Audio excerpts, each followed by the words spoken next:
ప్రజాప్రతినిధి న్యూస్ కి స్వాగతం. బండలింగంపల్లె గ్రామ తాజా మాజీ సర్పంచ్ కొత్తపల్లె వాణి నరసింహులు, రాచర్ల తిమ్మాపూర్ గ్రామానికి చెందిన తాజా మాజీ సర్పంచ్ పడిగల రవి ఆదివారం సిరిసిల్ల నియోజకవర్గం ఇన్ఛార్జి కేకే మహేందర్ రెడ్డి ఆధ్వర్యంలో పార్టీలో చేరారు. వీరికి కండువా కప్పి పార్టీలోకి ఆహ్వానించారు. బీఆర్ఎస్ పార్టీలో గత 5 సంవత్సరాల నుండి సర్పంచులుగా కొనసాగిన వీరు ఆ పార్టీలో విధానాలు నచ్చక ప్రస్తుత కాంగ్రెస్ ప్రభుత్వం అన్ని వర్గాలకు అనుకూలంగా ఉందని, ప్రజా సంక్షేమ కార్యక్రమాల పట్ల ఆకర్షితులమై పార్టీలో చేరుతున్నామని మాజీ సర్పంచులు తెలిపారు. ఈ సందర్భంగా కేకే మహేందర్ రెడ్డి మాట్లాడుతూ సిరిసిల్ల నియోజకవర్గంలో 9వ ప్యాకేజీ కింద మల్కపేట రిజర్వాయర్ నుండి వచ్చే కెనాల్ నిర్మాణాన్ని పూర్తి చేయడంతో మాజీ మంత్రి కేటీఆర్ విఫలం కావడం జరిగిందన్నారు. ఈ కార్యక్రమంలో మండల కాంగ్రెస్ పార్టీ అధ్యక్షులు సద్ది లక్ష్మారెడ్డి, బ్లాక్ కాంగ్రెస్ అధ్యక్షులు దొమ్మాటి నరసయ్య, మాజీ ఎంపీటీసీ కొత్తపల్లె దేవయ్య, జిల్లా కాంగ్రెస్ పార్టీ ఉపాధ్యక్షులు షేక్ గౌస్, జిల్లా కార్యదర్శి కొండాపురం శ్రీనివాస్ రెడ్డి తదితరులు పాల్గొన్నారు.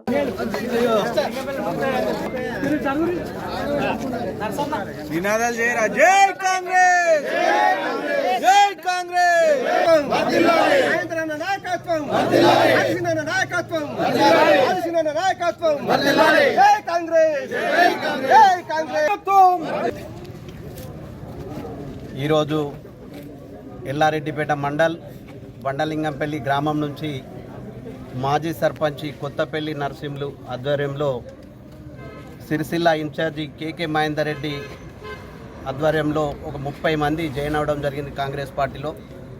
వాళ్ళంతా బీఆర్ఎస్ కుటుంబం నుంచి వచ్చిన వాళ్ళు కాబట్టి మనం కూడా వాళ్ళను అందరం కొత్త పాత అని తేడా లేకుండా కలుపుకొని ఉండాలని మీ అందరికీ ధన్యవాదాలు చెప్పుకుంటూ, ప్రతిదీ కూడా కొత్త వాళ్ళు పాత వాళ్ళు వస్తేనే పార్టీ బలోపేతం అవుతుంది. మేమే ఉన్నాం, మాకంటే ఎక్కువ లేరు అనుడు చాలా వరకు సమన్వయం కాదు. మా పార్టీలు అనేది ఎక్కువ శాతం మందితోటే డెవలప్ ఉంటుంది కాబట్టి మనం కూడా వాళ్ళు వచ్చిన వాళ్ళందరికీ సహకరించాలని కోరుకుంటూ ధన్యవాదాలు చెప్తున్నాను. నేడు బండలింగపల్లి సర్పంచ్గా, మాజీ సర్పంచ్గా నేను గత 24 సంవత్సరాల నుంచి బీఆర్ఎస్ పార్టీలో పనిచేస్తూ,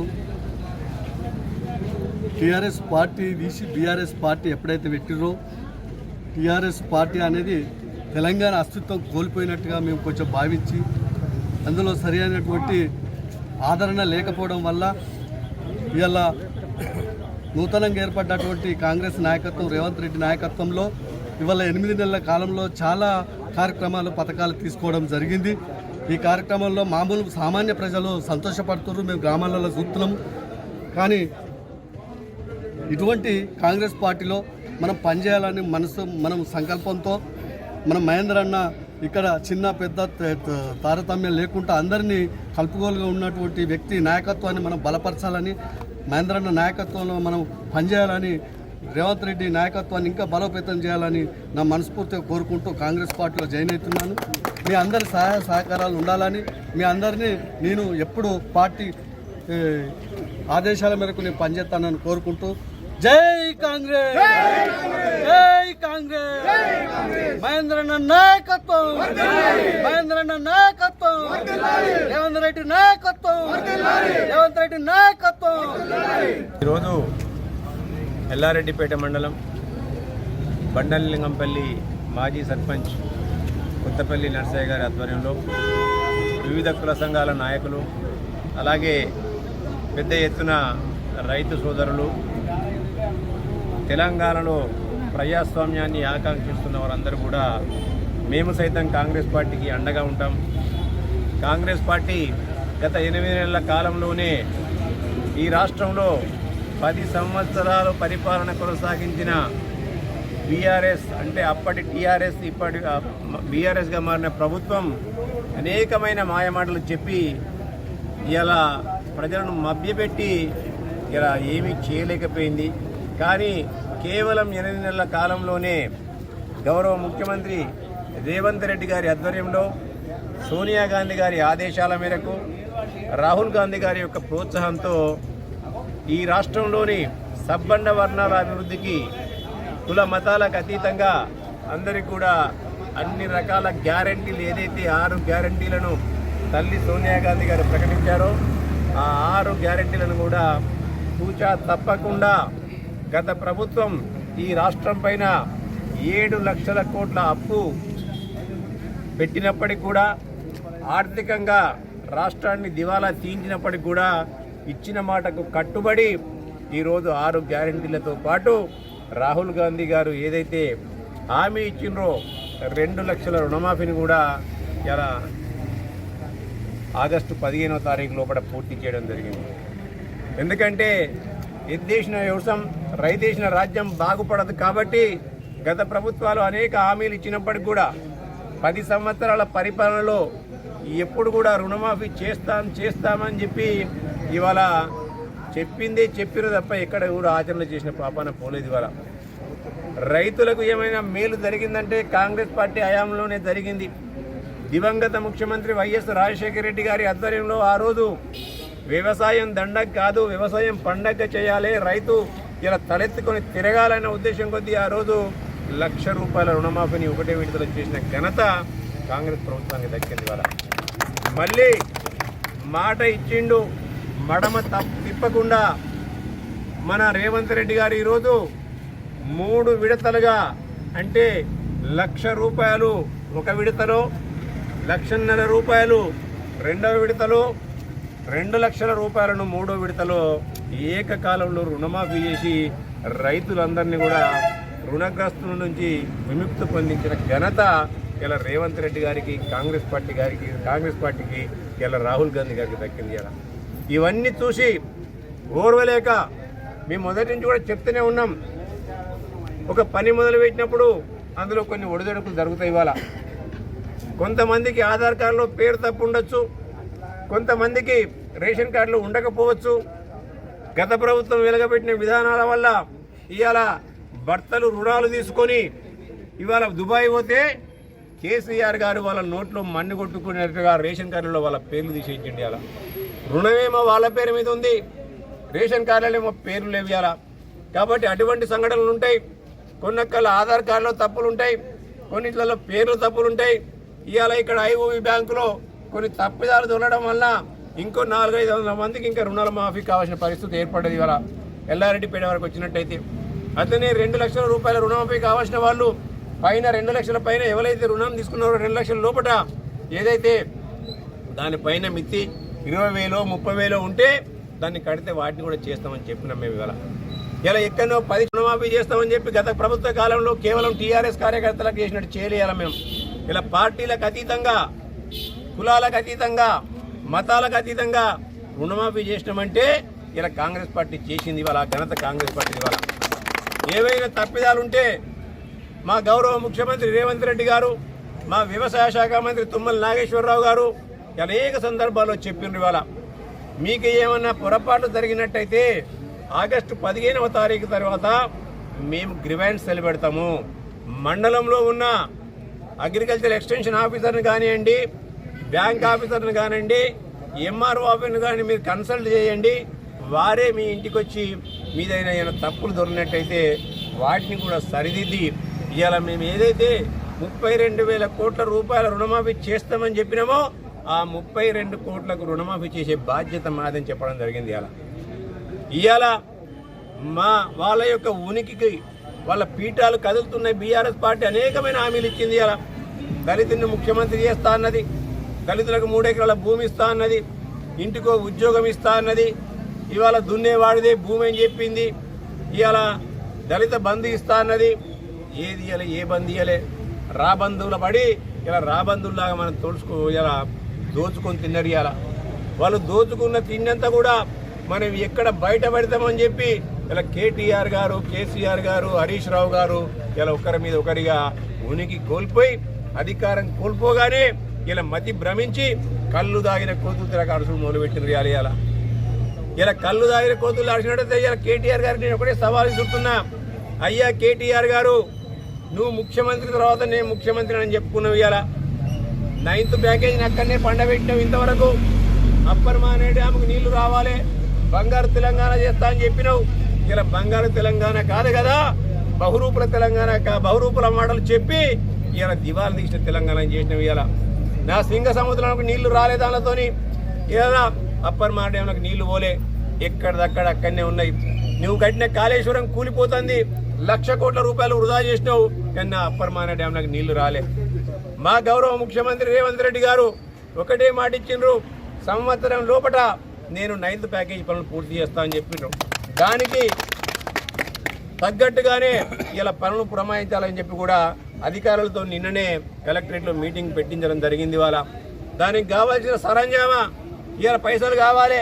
నువ్వు దివాలా తీయించినప్పటికి కూడా ఇంచుమించు దానికి 150 కోట్ల రూపాయలు కావాలి. అలా అవన్నీ కూడా మేము సర్దుతాం, మీరు పనులు మొదలు పెట్టండి అని చెప్పడం జరిగింది. అలా అప్పర్ మాన డ్యామ్ నిండబెట్టిండి. అలా నా కడుపు నిండితో దరిద్రం భయ అని చెప్పి కాళేశ్వరం నుంచి కేసీఆర్ హరీష్ రావు ఇద్దరు ఒకటే ఇలా మిడ్మానేర్ నుంచి రంగనాయక సాగర్ తీసుకుపోయిండు, రంగనాయక సాగర్ నుంచి మల్లన్న సాగర్ తీసుకుపోయిండు, మల్లన్న సాగర్ నుంచి ఇవాళ కొండపోచమ్మ సాగర్ తీసుకుపోయి నీళ్లు కేసీఆర్ గారు ఫామ్ హౌస్ పారించుకున్నాడు. కానీ మన పొలాలు ఎండబెట్టిండు. మొన్నటికి మొన్న యాసంగిలా నీళ్లు కావాలంటే మల్లన్న సాగర్ నుంచి బిచ్చమెత్తి కట్టి మళ్ళీ 1 TMC నీళ్లు పట్టుకొచ్చి మనం అందరం కూడా కష్టపడి పొలాలు పండించుకున్నాం. ఇవాళ వాళ్ళ హయాంలో పండించిన పంటను కూడా కొనే నాదు లేడు. మొన్న మీరందరూ కూడా రైతు కుటుంబాల నుంచి వచ్చిన వాళ్ళే, పండించిన పంట మేము ఎక్కడన్నా కొనకుండా ఉన్నామా అని చెప్పి మీరు అడగండి. వాళ్ళందరికంటే ముందుగానే మనం కాంటాలు పెట్టినాం, పైసలు ఇచ్చినాం, అన్నీ కూడా చేసినాం. ఇవాళ ఎప్పుడు చూసినా బీఆర్ఎస్ హయాంలో ఇవాళ రోడ్ల మీద వండుకున్నాడు, ఇవాళ రోజులకు రోజులు కళ్ళాలలో వండుకుంటే జరిగింది. ఇవాళ తప్పకుండా 9th ప్యాకేజ్ పనులను కూడా మనం చేయించడం జరుగుతుంది. ఈ ప్రాంతాన్ని సస్యశ్యామలం చేసుకోవడం జరుగుతుందని చెప్పి కూడా మీకు నేను హామీ ఇస్తున్నాను. దీంతో పాటు 10th, 11th, 12th ప్యాకేజీలు వీటన్నిటికి కూడా కలిసి వాళ్ళ హయాంలో 330 కోట్లు అయితే అయిపోయేది. మొత్తం ఇంచుమించు మనకు 1,60,000 కోట్లు, 1,60,000 ఎకరాలు సాగు జరిగేది. కానీ సారు సోయి మనిషిని, ఎందుకంటే ఇక్కడ పుట్టిన బిడ్డ కాదా ఆయన. ఇక్కడ కొంతమంది సన్నాసులు ఉన్నారు, ఎంగిలి మెత్తలకు ఆశపడి ఇలా గవర్నమెంట్ భూములన్నీ కూడా కడక్కదాయిన వాళ్ళు, ఇలా కమిషన్లు దొబ్బినోళ్ళు, ఇలా నాకే కొరికేసిన బొక్కలు తినడానికి అలవాటు పడ్డ వాళ్ళు అందరూ కూడా కొంతమంది ఆయన ఎంబడి చేరి ప్రాంతాన్ని అంతా దివాలా తీయించారు. ఇలా ఇక్కడ ఉన్న ప్రభుత్వ భూములన్నింటి కూడా అప్పనంగా కొట్టేసిండ్రు. ఇలా ఇసుకను అక్రమంగా తరలించుకున్నారు. ఇసుకను తరలించి ఇక్కడ వనరులను కూడా దోచుకున్నప్పటికీ కూడా ఇలా మనం ఒకటే మాట చెప్తున్నాం, ఇలా ఈ ప్రాంతంలో పుట్టిన బిడ్డగా ఈ ప్రాంతాన్ని అభివృద్ధి చేసే దిశగా తప్పకుండా మేము అడుగులేస్తాం. మీరు ఇలా ఎవరిని గెలిపించినప్పటికీ కూడా ఈ ప్రాంత ప్రజలు కాంగ్రెస్ పార్టీ అధికారంలో ఉంది కాబట్టి మా బాధ్యతగా 9th, 10th, 11th, 12th ప్యాకేజీలను complete చేసి ఈ ప్రాంతాన్ని సస్యశ్యామలం చేసే దిశగా మేము తీసుకుంటాం. ఇలా దాంతోపాటు ఏది చెప్తాడు సారు అంటే నేతలకు నేను ఇది చేసినా అది చేసినా అని చెప్పి బంగారు తెలంగాణలో వాళ్ళకు కూడా 275 కోట్లు బకాయి పెట్టిపోయింది సారు. ఇలా మరి ఆయన చేసింది ఎక్కడ, ఉద్దారకం ఎక్కడో ఒకసారి ఆలోచించాలి. తెలంగాణ పేరు మీద తెలంగాణను తెగనమ్మిండి. ఇలా తెగనమ్మి 7 లక్షల కోట్ల రూపాయలు అప్పు చేసిండు. మిగులు బడ్జెట్తో ఉన్న తెలంగాణను అప్పుల బడ్జెట్గా చేసి ఇలా పుట్టిన బిడ్డ మీద కూడా 2 లక్షల నుంచి 3 లక్షల రూపాయలు అప్పు చేసిండు. ఇలా ఎన్ని కష్టాలు ఉన్నప్పటికీ కూడా, ఆర్థికంగా ఎన్ని కష్టాల్లోకి నెట్టిపోయినప్పటికీ కూడా ఆఖరికి పోతూ ఇలా ఎక్సైజ్ లైసెన్సులు కూడా అమ్ముకొని పోయిండు. 1 సంవత్సరం ముందుగా 13,000 కోట్ల రూపాయలు పట్టుకపోయిండు. రింగ్ రోడ్డును అమ్మేసిండు. ఇలా ప్రభుత్వ ఆస్తులన్నింటినీ కూడా తాకట్టు పెట్టిండు. మనకు అప్పు ఊట కూడా వేసిండు. ఇలా ఎన్ని కష్టాలు ఉన్నప్పుడు కూడా ప్రజలకు ఇచ్చిన మాటకు కట్టుబడి మేము పనులు చేసే దిశగా కాంగ్రెస్ పార్టీ ఉంది. కాంగ్రెస్ పార్టీ వెంటనే దళిత బడుగు బలహీన వర్గాలకు, గిరిజనులకు, రైతులకు, మైనారిటీలకు అండగా ఉండే పార్టీ. సబ్బండ వర్ణాలను ఇలా సమానంగా చూసుకునే పార్టీ కాంగ్రెస్ పార్టీ. ఇక సార్కు మొదలైంది కేటీఆర్కు, కేసీఆర్కు, వీళ్ళందరికీ కూడా ఏమన్నంటే రాజీవ్ గాంధీ విగ్రహం కూలుస్తా, నీ పనే కూల్చుడే, రాష్ట్రాన్ని కూల్చినావు. ఇవాళ అప్పులపాలు చేసినావు రాష్ట్రాన్ని. ఇలా అప్పులపాలు చేసిన మొన్న అంటే సార్కు భయం పట్టుకుంది. ఎందుకంటే హైదరాబాద్ చుట్టుపక్కల మొత్తం కూడా అక్రమంగా ఆర్జించిన భూములు ఉన్నాయి. ఇలా అదే మా పొంగులేటి శ్రీనివాసరెడ్డి గారు అన్నారు, అయ్యా FTL నేను కట్టినా నువ్వు అంటున్నావు కదా, కొలిపించరా ఇద్దరం కూలగొడుకుందామని చెప్పిండు. ఏమన్నా అంటే జన్వాడ ఫామ్ హౌస్ నాది కాదంటాడు, కానీ పేరు ఉండేదేమో కొడుకు పేరు మీద ఉంటుంది. అలా ఆయన కొడుకు నిన్న మొన్న నీ కొడుకు పేరు మీద నాస్తున్నదే. రింగ్ రోడ్డును అమ్మేసిండు. ఇలా ప్రభుత్వ ఆస్తులన్నింటినీ కూడా తాకట్టు పెట్టిండు. మనకు అప్పు ఊట కూడా వేసిండు. అలా ఎన్ని కష్టాలు ఉన్నప్పుడు కూడా ప్రజలకు ఇచ్చిన మాటకు కట్టుబడి మేము పనులు చేసే దిశగా కాంగ్రెస్ పార్టీ ఉంది. కాంగ్రెస్ పార్టీ వెంటనే దళిత బడుగు బలహీన వర్గాలకు, గిరిజనులకు, రైతులకు, మైనారిటీలకు అండగా ఉండే పార్టీ, సబ్బండ వర్ణాలను ఇలా సమానంగా చూసుకునే పార్టీ కాంగ్రెస్ పార్టీ. ఇక సార్కు మొదలైంది కేటీఆర్కు, కేసీఆర్కు, వీళ్ళందరికీ కూడా ఏమన్నంటే రాజీవ్ గాంధీ విగ్రహం కూల్స్తా, ఇక నీ పనే కూల్చుడే, రాష్ట్రాన్ని కూల్చినావు, ఇవాళ అప్పులపాలు చేసినావు రాష్ట్రాన్ని, ఇలా అప్పులపాలు చేసిన మొన్న అంటే సార్కు భయం పట్టుకుంది. ఎందుకంటే హైదరాబాద్ చుట్టుపక్కల మొత్తం కూడా అక్రమంగా ఆర్జించిన భూములు ఉన్నాయి. ఇలా అదే మా పొంగులేటి శ్రీనివాసరెడ్డి గారు అన్నారు, అయ్యా ఎఫ్టీఎల్ నేను కట్టినా, నువ్వు అంటున్నావు కదా, కొలిపించరా ఇద్దరం కూల కొడుకుందామని చెప్పిండు. ఏమన్నా అంటే జన్వాడ ఫామ్ హౌస్ నాది కాదంటాడు, కానీ పేరు ఉండేదేమో కొడుకు పేరు మీద ఉంటుంది. అలా ఆయన కొడుకు నిన్న మొన్న నీ కొడుకు పేరు మీద నాస్తున్నదే, ఆ సారు కొడుకు మొన్న 17 సంవత్సరాలు దాటి 18 సంవత్సరాలకు అయింది. ఎలక్షన్లకు వారం రోజుల ముందు, అసెంబ్లీ ఎలక్షన్లకు వారం రోజుల ముందు ₹1 కోటి ఇచ్చిండు సారు. మరి ₹1 కోటి ఎక్కడ ఇచ్చినాయి? కేసీఆర్ గారి పరిస్థితి మీకు తెలుసు కదా. ఇవాళ 10 ఏళ్ల చెట్టు గట్టేసిన సంగతి ఏర్పాటు, 10 తాళ్ళలో కూర్చున్న సంగతి ఏర్పాటు, ఆ సంగతి కేటీఆర్ తెలియదేమో. మరి ఈయన చదివిపిస్తాను కూడా ఎన్ని కట్టాలు పడ్డాడో అందరికి ఏర్పడి అలా 10 రోజులకు హరిదాసులు అందరికి తెలిసి అలా. మరి కేసీఆర్ మానవుడు కేటీఆర్ కొడుకేమో ఆయన 17 నుండి 18లకు రాగానే ₹1 కోటి పెట్టి భూమి కొన్నాడు. 33 ఎకరాలు 35 ఎకరాల భూమి కొన్నాడు. ఇవాళ మరి ఆ స్థాయి మనకు రావాలి కదా. తెలంగాణ వస్తే ఆయన కుటుంబమే బాగుపడద్దు కదా. మనకు ఆఖరికి మనకన్నా మనం కొనుక్కునే కెపాసిటీ కావాలి. ఇవాళ మన బిడ్డలు చదివించాలంటే ఇలా తలుపు తాకట్టు పెడుతున్నాం, తాళి తాకట్టు పెడుతున్నాం, మన బిడ్డలు చదివిస్తున్నాం. సారు మనవడేమో ఎకరాలకు కోట్లు పెట్టి కొంటండి. ఇవాళ ఇది కారణం ఏంటంటే ఈ రాష్ట్రాన్ని దోచుకున్న డబ్బులతో ఇవాళ వాళ్ళందరూ కూడా ఏం చేస్తారు. దయచేసి మీరు అందరూ కూడా ఆలోచించండి. వెనక ముందు అవుతుంది. రుణమాఫీలో కొన్ని ఇబ్బందులు జరగలేదని మేము అంటలేం, జరుగుతాయని ముందే చెప్పినాం. ఏది ఏమైనప్పుడు కూడా ప్రతి ఒక్కరికి కూడా ప్రతి పైసా ఏదైతే ఆ కట్ ఆఫ్ డేట్ లోపల ఉన్నాయో ప్రతి ఒక్కరికి కూడా ఆ రుణం మేము తీస్తామని చెప్పి, బ్యాంకుకు రుణం మేము తీస్తామని చెప్పి మా గౌరవ ముఖ్యమంత్రి రేవంత్ రెడ్డి గారు, తుమ్మల నాగేశ్వరరావు మాట ఇచ్చిండ్రు. తప్పకుండా ఆ మాటకు కట్టుబడి ప్రతి రైతు రుణాన్ని తీర్చే బాధ్యత మేము తీసుకుంటామని తెలియజేస్తూ, ఎవ్వరు కూడా నిశ్చింతంగా ఉండండి. ఇలా భయపడాల్సిన పని లేదు వెనక ముందు. ఎందుకంటే మీరు పేపర్లు చదువుతుండ్రు, టీవీలలో చూస్తుండ్రు, 6,000 కోట్ల రూపాయలు ఇప్పటికి ఇంకా అతనే బ్యాంకులో పెట్టినాం. ఎందుకంటే ఇటువంటి ఇబ్బందులు వస్తాయని చెప్పి 6,000 కోట్ల రూపాయలు అతనే పెట్టినాం. వెనక ముందు అయితే దయచేసి మీ అందరికీ నేను ఒకటే విజ్ఞప్తి చేస్తున్నాను. దగ్గరున్న అగ్రికల్చర్ ఆఫీసర్ దగ్గరికి పోండి, బ్యాంకులకు పోండి. కొంతమంది సన్నాసులు ఉన్నారుగా, గత ప్రభుత్వంలో పిఎస్సిఎస్ చైర్మన్గా వాటికి వీటికి ఉండ్రు కదా, వాళ్ళు ఏం చేసినట్టంటే ఈ ప్రభుత్వాన్ని బదనాం చేయాలని చెప్పి రైతుల రుణాల లిస్టునే పంపలే. వాళ్ళు రైతుల రుణాల లిస్టునే పంపలే, మాకు రాలేదని చెప్పాలని చెప్పి. ఇవాళ మొన్న వాళ్ళు ధర్నాలు చేసిన రైతు ఉన్నాడు అందులో. పొద్దున కూడా మేము ఇస్తాం 500 అని చెప్తే సాయంత్రం పోయేటప్పుడు ఒక క్వార్టర్ ఇస్తాం, పొద్దున 500 ఇస్తామంటే వచ్చి చేసిన వాళ్ళు ఉన్నారు అందరూ. బీఆర్ఎస్ కార్యకర్తలు తప్ప రైతులు లేరాడేవాళ్ళు. ఎందుకంటే దయచేసి వాళ్ళ యొక్క మాయమాటలకు మీరు మోసపోకండి. కేవలం రాజకీయ లబ్ధి కొరకు చేస్తున్న చిల్లర రాజకీయ ఎత్తుగడలే తప్ప ఇంకొకటి కాదు. కాంగ్రెస్ పార్టీ ఇంకా మేము ఇచ్చిన హామీలు ఉన్నాయి.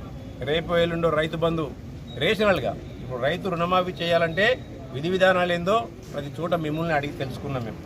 రైతు బంధు కూడా మీరే అంటారు, కొంతమందికి రోడ్లకు వస్తున్నాయి, నాలాంటి ఏదో కొండ గుట్టకొస్తున్నాయి. మహేందర్ రెడ్డి సార్కి ఇలా 40 ఎకరాల భూమి నెల 30 ఎకరాలు పడవే ఉంటుంది, దేనికి వస్తుందని చెప్పి. కాబట్టి అటువంటి బదనాం కూడా ఉండొద్దని చెప్పి ప్రతి జిల్లాలో కూడా రైతు బంధు కూడా విధి విధానాలు కూడా మీ దగ్గర నుంచి తీసుకుంటున్నాం. వాటికి కూడా ఎకరాకు 7,500 చొప్పున తప్పకుండా త్వరలోనే అవి కూడా వస్తాయి. దాంతోపాటు ఇవాళ మహిళలకు 2,500 రూపాయలు ఇస్తామన్నాం, అవి వస్తాయి. పెంచిన పెన్షన్లు వస్తాయి. అంతేకాకుండా ఇవాళ ఇందిరమ్మ ఇల్లు కూడా 22 నెలల్లో ప్రతి కాన్స్టిట్యున్సీకి 3,500 ఇళ్లను శాంక్షన్ చేయడం జరిగింది, నిర్ణయం తీసుకున్నారు. అందులో మనం మీ అందరి అనుమతి తీసుకున్నప్పటికీ కూడా తీసుకున్నా అని భావించి, ఎందుకంటే మానవత్వం కొద్ది మనం కూడా ఉండాలి. చీర్లవంచలో మిడిమానేరులో చీర్లవంచ గ్రామం పూర్తిగా మునిగిపోయింది. వాళ్ళకి ఇండ్లు లేకుండా గత ప్రభుత్వం ఇండ్లు లేకుండా చేసింది, చాలామందికి ఇండ్లు ఇయ్యలే. కాబట్టి ఇక్కడ ఏదైతే గ్రామం ఉందో ఆ గ్రామానికి 1000 ఇండ్లు మీ తరఫున నేను ఇస్తాను ఒప్పుకున్నా. ఎందుకంటే వాళ్ళు నిరాశ్రయులుగా ఉన్నారు. అంటే ఈసారి మనకు వచ్చేటి 2,500 ఇళ్ళే, మళ్ళీ నెక్స్ట్ ఇయర్ నుంచి 3,500 ఇండ్లు వస్తాయి. అట్లనే ఆది శ్రీనివాస్ గారు ఆయన దగ్గర నుంచి కూడా ఆ గ్రామానికి 1000 ఇళ్ళు ఇస్తా అని చెప్పిండు. కాబట్టి మీరు పెద్ద మనసుతోని మీ అనుమతి లేకున్నా మానవత్వంతో మీరు అనుమతిస్తారన్న ఒక ఆశతోని మేము 1000 ఇళ్లను వాళ్ళకి ఇచ్చేది. ఎందుకంటే 10-12 సంవత్సరాల నుంచి వాళ్ళు ఇల్లు లేకుండా బాధపడుతున్నారు, వాళ్ళకి ఇవ్వడం జరిగింది. ఈ సెప్టెంబర్ అక్టోబర్లో మొత్తానికైతే దసరా లోపల మీ అందరు కూడా ఇల్లు ఇచ్చే కార్యక్రమం చేపడతాం, కొత్త రేషన్ కార్డులు ఇవ్వడానికి కార్యక్రమం చేపడతాం, ఇచ్చిన ప్రతి హామీని కూడా నిలబెట్టుకుంటామని చెప్పి హామీ ఇస్తూ మీరు కాంగ్రెస్ పార్టీ బలోపేతానికి మీరు అందరూ కూడా ముందుకు వచ్చినందుకు మీ అందరు కూడా చేతులెత్తి నమస్కరిస్తూ జై కాంగ్రెస్.